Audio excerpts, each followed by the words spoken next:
Mais um programa chegando na área, com entrevistas feitas à distância para garantir a segurança de todos, mas sem deixar de levar informação para você. Está no ar o Educação.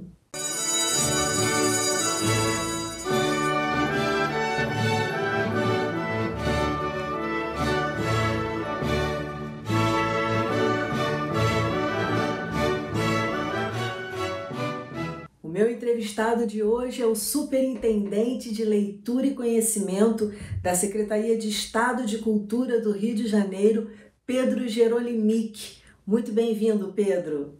É um prazer estar aqui no programa Educação. Sem dúvida nenhuma, é uma grande contribuição para o nosso Rio de Janeiro, para o nosso país. Pedro, diante dessa pandemia, você teve a iniciativa de criar um projeto e eu queria que você dissesse que projeto é esse e como surgiu essa ideia.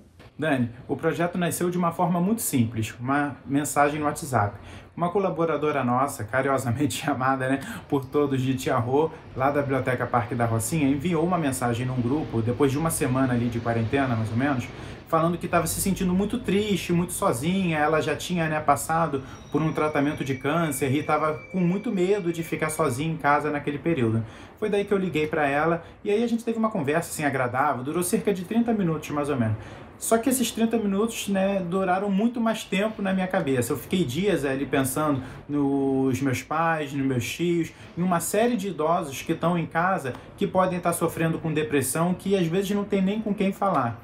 Foi daí que surgiu a ideia de criar o projeto Histórias por Telefone, da gente ligar para as pessoas contando histórias ou declamando poesias e que isso sirva de uma porta de entrada para uma conversa, para um diálogo, E foi bacana, assim, porque várias pessoas relatam que começaram a desenvolver um relacionamento ali com esses idosos, falando, vamos marcar um café depois que passar essa quarentena. As pessoas começaram a trocar poesias, começaram a trocar histórias pelo WhatsApp, do voluntário com essas pessoas que receberam as ligações. Então, assim, foi muito bacana porque o projeto vem cumprindo a sua função, que é justamente fazer com que a arte possa criar laços, com que a arte possa criar vínculos entre as pessoas. Que beleza! Agora, conta mais detalhes do projeto, conta histórias, como é que ele ocorre na prática. Como eu te disse, o fator motivador principal foi a mensagem no WhatsApp de uma colaboradora nossa, super querida por todos. E daí foi muito fácil juntar as coisas. Eu que particularmente já acredito, no poder que as histórias, que a poesia, que a literatura tem na vida das pessoas, encontrei uma forma dela ser uma ponte, uma forma de entrar, de criar um vínculo inicial com as pessoas, Muita gente, às vezes, fica meio ressabiada, assim, não, mas como assim, um voluntário da Secretaria de Cultura? Aí quando fala que é uma história, uma poesia, às vezes ela é um pouquinho desconfiada, vai lá, deixa, e no final da história, da poesia, ela já está feliz com aquilo ali, ela já está querendo, conversar de mais coisas, puxar assunto. Tem casos, por exemplo, de voluntários que falaram, nossa, como foi bacana, resgatou minha infância, resgatou coisas legais que eu já vi, através de histórias, de poesia, memórias afetivas com os familiares. Eu liguei para uma senhora de Guadalupe e foi muito bacana, a dona Júlia, que ela primeiro ouviu a história e depois ela começou a pegar histórias que a mãe dela contava para ela contar, e daí já misturou com casos super engraçados, falou da história que ela tem da família dela, ela tem 3 filhos, um tá morando fora, a outra filha casou, mora junto no quintal de casa, tem um filho mais novo que mora ainda com ela, e começou a contar a história desses filhos, como é que eles interagiam, não sei o quê, que eles estavam buscando compras, que ela estava ficando em casa, que ela estava se cuidando, enfim. Então, assim, é um processo muito legal, muito bonito, de aproximação entre as pessoas. E eu acredito muito nisso, no poder que as histórias, que a poesia tem, que a literatura, de uma forma geral, tem de aproximar as pessoas, tem de transformar vidas. Então, tem sido muito bacana, tem sido uma recompensa muito bacana, participar desse projeto. E qual o retorno que você tem tido dessa iniciativa? A Secretaria de Cultura tem tido um retorno fantástico com esse projeto Histórias de Telefone, porque a gente pode perceber o quanto as pessoas estão se engajando para contar as histórias, e isso para a gente é o maior retorno possível, Os áudios que a gente recebe dos voluntários contando a sua experiência, áudios que a gente recebe de pessoas que receberam ligações, que estão trocando com esses voluntários. Então, assim, o retorno para a gente, ele é muito positivo, porque a gente pode ver que em meio a uma pandemia tão perversa, né, que está matando tanta gente pelo mundo afora, uma onda de solidariedade vem invadindo também o nosso estado através de histórias, através da poesia, né? Como a poesia tem esse poder de encantar as pessoas, de transformar aquele nosso momento, de fazer com que a gente ganhe esperança, de fazer com que o nosso coração se encha de alegria. Então o retorno que a gente tem tido, ele é fantástico, assim, né? E são programas como o seu, Dani, aqui o Educação, que ajudam a divulgar essa ação e ajudam também a espalhar essa solidariedade. Porque quando a mídia ela quer ter o compromisso com essas causas, a gente consegue ir muito mais longe, né? Porque a gente precisa dessa parceria aqui, a gente precisa criar, mas a gente precisa ter também uma divulgação. E aí, assim, o programa aqui é fantástico, porque ele cumpre esse papel. Quantos e quantos, né, profissionais de educação, amantes da educação, amantes da cultura, vão estar vendo esse projeto através do seu programa, através da sua iniciativa de nos convidar. Então, o retorno para a gente, ele é muito fantástico, ele tem sido muito efetivo e, acima de tudo, tem nos deixado assim encantados. Eu costumo falar o seguinte: antes de dormir, depois de escovar o dente, quando eu já vou deitar na cama, eu vou lá, escuto um pouquinho os áudios, porque eu tenho um sono muito mais leve depois disso. Nossa. E quem quiser receber uma ligação tem que fazer o quê? Você que quer escutar uma história, quer ouvir um poeta declamando uma poesia, entra lá no nosso site, faz sua inscrição, www.cultura.rj.gov.br. Vou repetir: www.cultura.rj.gov.br. É muito simples, você vai fazer a sua inscrição, ou até mesmo de um parente, de alguém que você goste, enfim, pode fazer a inscrição de quem for. E também você que quer ser voluntário, que quer fazer parte dessa corrente do bem, quer viralizar as histórias, quer viralizar as poesias, faz sua inscrição lá também. Você vai receber uma cartilha super bacana com todas as informações do projeto e vai fazer parte dessa onda aí de solidariedade, de levar histórias, de levar poesia para dentro das nossas casas. Vocês também criaram uma cartilha para os voluntários? Tem duas formas das pessoas participarem. A primeira delas é quem recebe a história. Ela tem um formulário no site da Secretaria Estadual de Cultura que ela preenche, ela pode fazer a sua inscrição. É muito simples esse formulário. Ele vai pedir nome, vai pedir telefone, vai pedir o bairro que a pessoa mora e é mais ou menos isso.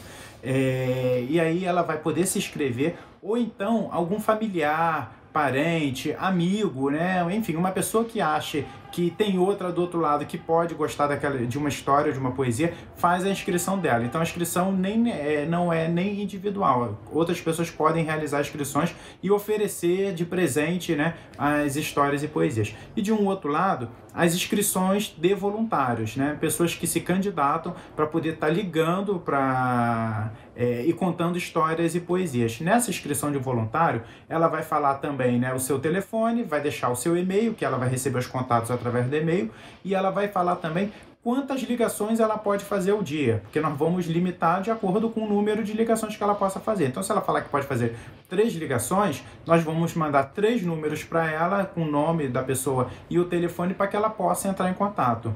Nisso, a gente também elaborou uma cartilha para voluntários. Nessa cartilha tem uma série, né, uma espécie de um roteiro que as pessoas falam como entrar em contato como fazer as ligações, né?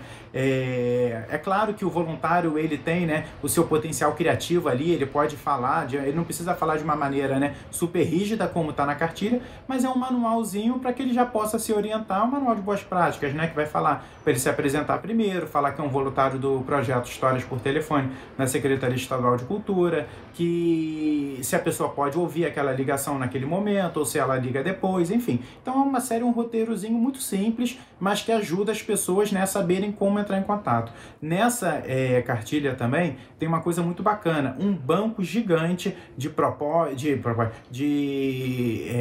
histórias, de poesias, de contos. Tem até uma turma que entrou agora super fantástica do cordel, que também já mandou uma seleção incrível de cordéis, né? Então o voluntário, ele, além de ganhar, né, uma forma de estar fazendo bem, de estar espalhando poesia, de estar espalhando histórias, ele vai ganhar também um grande banco ali com histórias, com poesias super bacanas que ele vai poder desfrutar também dessa leitura. E são quantas pessoas beneficiadas? Quantos voluntários?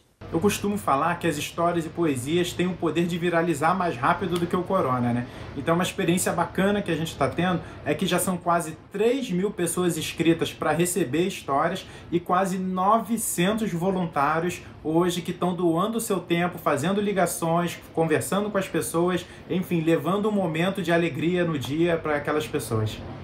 Obrigada pela presença, parabéns pelo trabalho e sucesso sempre! Dani, eu queria lhe agradecer um espaço aqui do Educação, um espaço super privilegiado.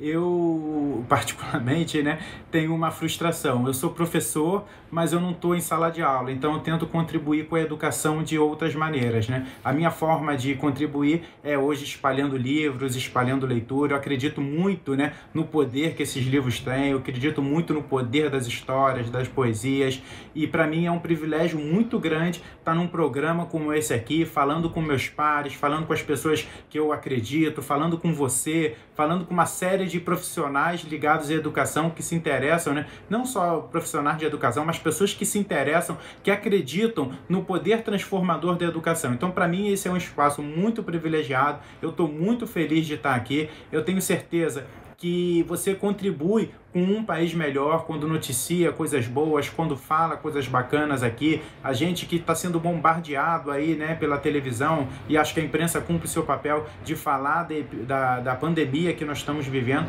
mas que é importante também a gente mostrar que tem coisas sendo feitas, que tem uma onda de solidariedade no nosso país. Quantas instituições não estão aí recolhendo alimentos, recolhendo kit de higiene? Eu particularmente conheço vários, tenho me tentado ajudar alguma delas também, porque acredito muito nesse poder da solidariedade. Eu acho que é dessa forma que nós vamos vencer esse vírus. Eu tenho certeza que se a gente se unir, que se a gente ficar em casa, mas que a gente estiver ali ligado nessas ações culturais, nessas ações de solidariedade, nós vamos passar por esse momento difícil e nós vamos sair dessa melhor do que nós entramos. Porque acho que isso também serve um pouco para a gente rever um pouco o nosso papel na sociedade de uma maneira geral. A gente tem que viver de uma forma, talvez não tanto egoísta como a gente vivia, preocupado somente com as nossas coisas, mas preocupado com o próximo também. E acho que essa pandemia, se ela por um lado, né, traz morte, traz doenças, por um outro lado, esse é o recado que ela dá, né, de que o mundo precisa se reinventar, o mundo precisa pensar de forma diferente, não só no seu eu, né, não só no individualismo, mas no coletivo, né, na coletividade. Eu tenho certeza que um programa como esse aqui, da educação, constrói essa perspectiva de mundo diferente. Então eu estou muito feliz de estar aqui. Eu queria dar um grande beijo para todos e para todas que estão nos assistindo. Valeu! O nosso programa fica por aqui, mas na segunda-feira tem muito mais às 9 horas da noite. Educação, se você não se envolver, não rola. Dias felizes, paz e até lá!